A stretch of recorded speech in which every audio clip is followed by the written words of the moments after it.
धाराशिवमध्ये अजित पवारांच्या राष्ट्रवादीमध्ये बंड झाल्याचं पाहायला मिळालं। धाराशिवचे शिक्षक आमदार विक्रम काळे यांनी उमेदवारीचा अर्ज भरलाय आणि उद्या अजित पवारांच्या राष्ट्रवादीकडून अर्चना पाटील सुद्धा उमेदवारी अर्ज भरणार आहेत। अर्चना पाटील उमेदवारी अर्ज भरण्या अगोदरच विक्रम काळेंनी अर्ज भरलाय।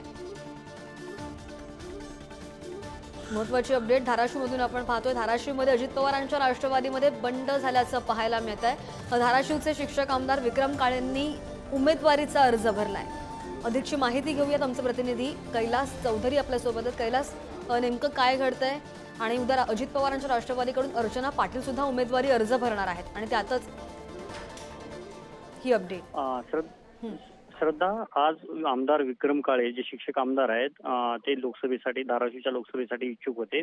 त्यांचं नाव देखील चर्चेत होतं। धाराशिव लोकसभेला त्यांना राष्ट्रवादीच्या अजित पवार गटाकडून उमेदवारी मिळेल अशी शक्यता वर्तवली जात होती। मात्र ऐनवेळी भाजपातून राष्ट्रवादीत प्रवेश देत अर्चना पाटील यांना उमेदवारी देण्यात आलेली आहे। त्यामुळे महायुतीमध्ये कुठेतरी शंका निर्माण होते की नेमकं विक्रम काळे यांनी का अर्ज भरला।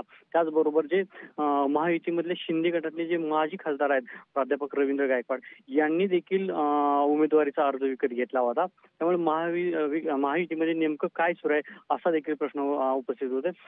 त्याचबरोबर असंही सांगण्यात येते की भविष्यात जर अर्चना पाटील यांनी उमेदवारी उद्या जर अर्चना पाटील यांनी उमेदवारी अर्ज दाखल केला आणि त्यात काही त्रुटी आढळल्या तर सावधानता म्हणून देखील विक्रम काळे यांचं नाव पुन्हा पुढे येऊ शकतं असं आहे। श्रद्धा।